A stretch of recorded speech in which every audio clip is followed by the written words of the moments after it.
nañuy jiital ci bàmmeel léeg-léeg nga tëju ci sa néeg jàng la ilaha illallah 70 000 ni yàlla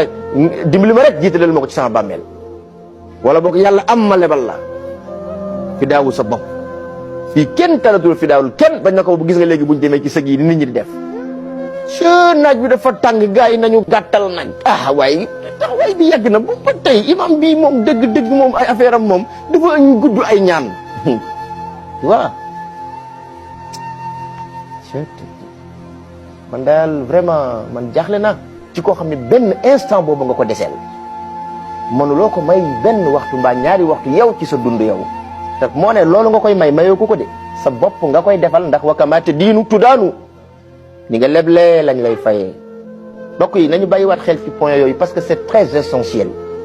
te li ma leen di wax nii dafa nekk loo xam ne ñun ñëpp ñu ngi confronté ak moom bu nekk bu ñuy jullee nit sax da ngay dégg xoolal bu seede yi tàmbalee yàgg lu ñuy wax non nañ ko yóbbu ba ñëw bu ñu ko yóbboo ba ñëw bu ñu dikkee ci kër gi mottali waxtaan yi déedéet yeneen waxul lool de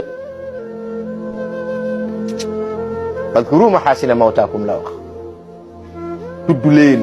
wax leen da ngeen mentionné ya nga xam ne yu rafet la ci seen way dem te ngeen xam ko wax leen ko yéen loolu digle la dañ ko war a def bu ko defee nag boo ko tàmbalee def rek nga gis am ñoo xam dañ naan way taxawaay bi dafa yàgg nag mais bu taxawaay bi yàggee ku munta xaar mu dem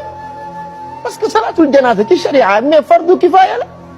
bu ko ñenn ñi taxawee mais wàcc nañu ci des boo déggee wàcc nañu ci des mooy ñi feebar mbaa ñi am ngant ku feebarul amoo ngant nga romb am néew ñu koy jullee te bokkoo ca jullee ga bàyyi nga fardu kifaaya bakkaar la mbokk yi loolu na leer de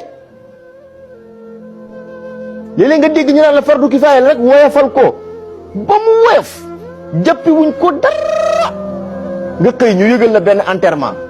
wala benn levée du corps nga ne non man daal vraiment tey sama yaram neexul du ma ci dem déedéet sa farata la da nga cee war a dem